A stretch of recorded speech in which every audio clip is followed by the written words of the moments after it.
Бокстан кеткен соң немен айналысасыз? Соны білгім келіп еді.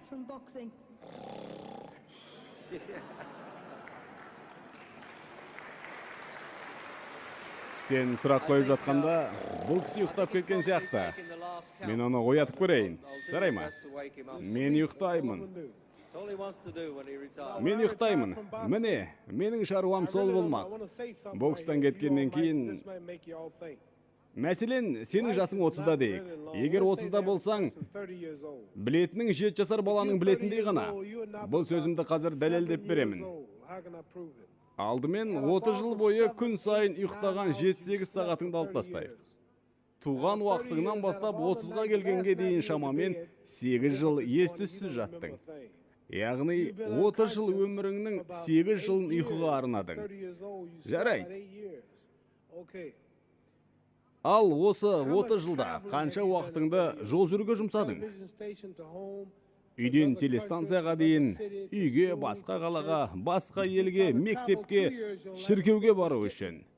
Өміріңнің 2 жылын тек жол жүруге, ары-бері қатынауға жібердің. Сонда 8 жыл ұйқыға, 2 жыл сапарға кетті. Ал біздегі бары 30 жыл ғой.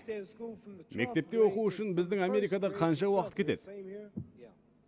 Бірінші сыныптан 12 сыныпқа дейін 6 сағатта, күн сайын 6 сағатыңнан 12 жыл бойы сыныпта отырасың. Яғни 3 жыл. Жарайды.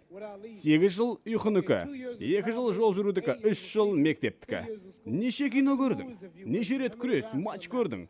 Қанша уақытыңды көңіл көтеруге жұмсадың? Қаншама театр қойылымы, кино, бейсбол ойындары? Жобамен оғанда 2 жыл кетеді. Айтып отырған өтірік емес екен, өздеріңіз де түсініп отырсыздар. Яғни, сен балалы шағалы болып, ипотекаға үй алып, оны төлеп бітемін дегенше жасың 60-қа келеді. Демек, өмір жасыңда қысқа. Өмірдегі сапарларыңда, ұйқыңда, мектепте оқуыңды, көңіл көтеруіңді ескерсек, сен өміріңнің жарысын ештеңе істемей өткізесің деген сөз. Не айтқым келіп отыр? Менің жасым 35-те. 30 жылдан кейін 65-те болам. Ал 65-ке келгенде мен көп нәрсені істей алмай қалам. Істейтін нәрсе де көп болмайды. Оған дейін 30 жыл не істеймін? 9 жылында ұйықтаймын. Менің еркімде енді толық 9 жыл бар деп айта алмаймын. Американы аралап жүруім керек. Күніне 6-7 миль жол жүремін дейік. 30 жылдың 4 жылы сапарға кетеді. Яғни 9 жыл ұйқыға кетті. Кино, тағы басқа көңіл көтеретін нәрселер 3 жылымды ұрлайды. Сонда 30 жылдан шамамен 16 жыл менің еркім етеді екен. Осылайша әрқайсымыз өмірімізді бөлшектей аламыз. Сонымен, осы 16 жылда мен не істеймін? Не істеуім керек? Мен Құдайыммен кездесуге дайындалам. Зәулім үйім, кәсібім болса, боксты үйретсем, оның бәрі мені жұмаққа жақындатпайды. Осында отырған адамдардың қаншасы құдіретті күшке сенеді, қаншама адам ай мен күнді жұлдызды жаратқан жаратушы бар екеніне сенеді. Оның бәрі өз еркімен пайда болмағанына неше адам иланады, ал неше адам Құдай жоқ деп біледі. Жарайды, яғни оның бәрін жасаған Құдай емес дейтіндер бар. Ал егер мен мына стаканды ешкім жасаған жоқ, ол өзінен өзі жасалды десем, маған сенесің бе? Зат өзін өзі істеді дегенге сенесің бе? Жоқ. Сенбейсің, иә.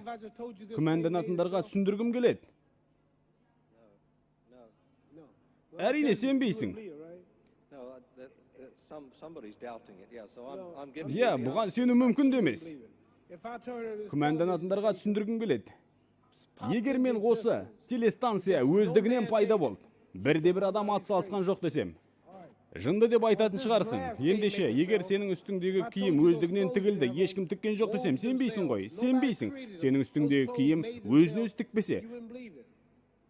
Мына стакан өзін-өз жасамаса, осы ғимарат өзін-өз салмаған болса, онда ай ана жерге қалай барып тұра қалды? Жұлдыздар ше, есек қырған, Нептун, Марс, күн, барлық табиғат, егер бір даналық иесі осыны жасамаса, қайдан пайда болды? Сол үшін мен есеп күннің болатынына сенемін.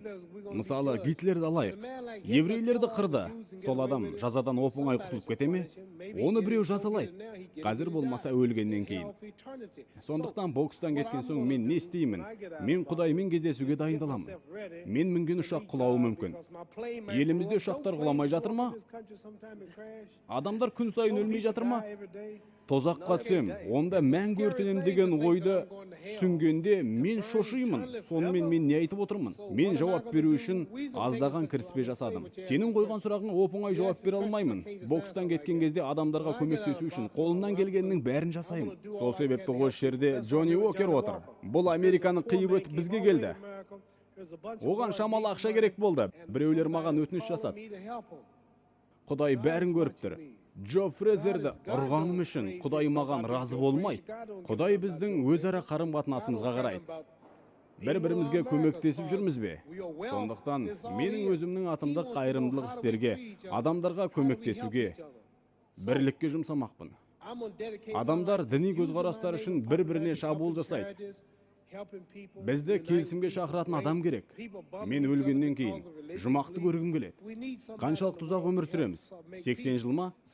Әрқайсымызда әртүрлі мүмкіндік бар. Біреу 20 жылдан кейін өледі. Біреу 50 жылдан кейін, біреу 30 жылдан кейін, ал біреу 6-7 жылдан соң өлуі мүмкін. Бәріміз көп ұзамай өлеміз. Бізге 125 жыл өмір берілді дейді ғой. Оған толық жете алмайды екенбіз. Тіпті 250 жыл өмір берілді деп ойлап көрейікші. Соның 145 жылында төсек қызығына батайық. Соңында бәрібір өлеміз ғой. Сондықтан бізге орташа алған 80 жыл осы дүниеде өмір сүруге мүмкіндік берілген. Бұл сынақ. Осы жылдарды біз не нәрсеге жұмсаймыз? Жақсылыққа ма? Нағыз өмір бұл емес. Нағыз өмір сенің ішіңде. Тән қартаяды. Айнаға қарасаң, түсің жоқ. Шашың түскен болуы мүмкін. Бірақ жаның, рухың ешқашан қартаймайды. Тәнің рухыңды көтеріп жүрген уақытша көлік қана. Сондықтан Құдай біздің рухымызды сынайды. Біз не істейміз? Бір-бірімізге қандай қарым-қатынас жасаймыз? Ертең жұмақтан орын бұйыра ма? Бұл өмір ұзақ тұрмайды. Мына ғимарат құрылысшылар кеткеннен кейін көп тұрмайды. Англияның бірнеше патшайым болған. Бәрі кетті. Бәрі кетеді, жаңадан ұрпақ келеді. Біз де қалмаймыз. Уақытша ғана қожайынбыз. Иелігімізде ештеңе жоқ. Тіпті балаларымыз да біздің меншігіміз емес. Өтірік айтып отырмын ба? Әйелің сенікі емес. Өліп қалғаннан кейін, бір жылдан кейін қайтып келе алсаң, төсегіңнен әйеліңді таба аласың ба? Әйелің де сенікі емес. Мен әйеліммен ажырасып кеттім, ол туралы оққан боларсыздар. Қазір менің 4 балам басқа адамды әке деп атап жүр. Олар енді мені көрмейді. Сен балаларыңның иесі емессің, сен отбасыңның иесі емессің. Мен не туралы айтқым келеді? Өмірдегі ең маңызды нәрсе өлгеннен кейінгі жағдайың. Жұмаққа түсесің бе, тозаққа түсесің бе? Мәңгіге қайда боласың? Мәңгілік деген қаншалықты ұзақ? Есептеп көріңіздер. Сахара шөлін алайық. Онда құм көп, Енді сондағы бір түйір құм 1000 жыл деп ойлап көріңіздер. Өлесіңде тозаққа түсіп жанасың. Мәңгілік. Соңы жоқ. Бұл дегеніміз қаншалықты ұзақ екенін ойлап көріңіздер. Сахара құмы біткенше, әр 1000 жыл сайын бір түйірді алып тастап отырасың. Міне, бір түйір құмды алу үшін 1000 жыл күтесің. Одан кейін екінші құмды алу үшін тағы 1000 жыл күтесің. Тағы күтесің. Қаншалықты ұзақ? Елестетіп көрдің бе? Американың пайда болғанына 200-ақ жыл болды. 1000 жылға жету үшін әлі 800 жыл күтуіміз керек. Сондықтан бір күні өліп, тозаққа түсуі мүмкін деген ой менің зәремді ұшырады. Ұшағым атылып кетуі мүмкін. Үнемі жолаушылап жүрем ғой. Тозаққа түсемін. Құдай менің рухымды есепке алады. Адам өлтіре аламын, ұрлық жасай аламын, биліктің қолына түспеуім мүмкін. ФБР мен Скотланд Ярд мені ұстай алмауы мүмкін, бірақ мен өлген кезде менің әрбір ісім жазылып тұрған жерге барамын. Онда мен жасырына алмаймын. Не тозаққа, не жұмаққа түсемін. Демек, мен қалған 16 жылында не істеуім керек? Құдаймен кездесуге, жақсы орынға түсуге әзірленуім керек. Бұл маңызы бар іс қой, солай емес пе? Арнайы Бекзада журналы үшін аударылып дыбысталды. Мәтінін оқыған Мұхаммед Әли Болатұлы. Монтажын жасаған Қанат Мыңбаев.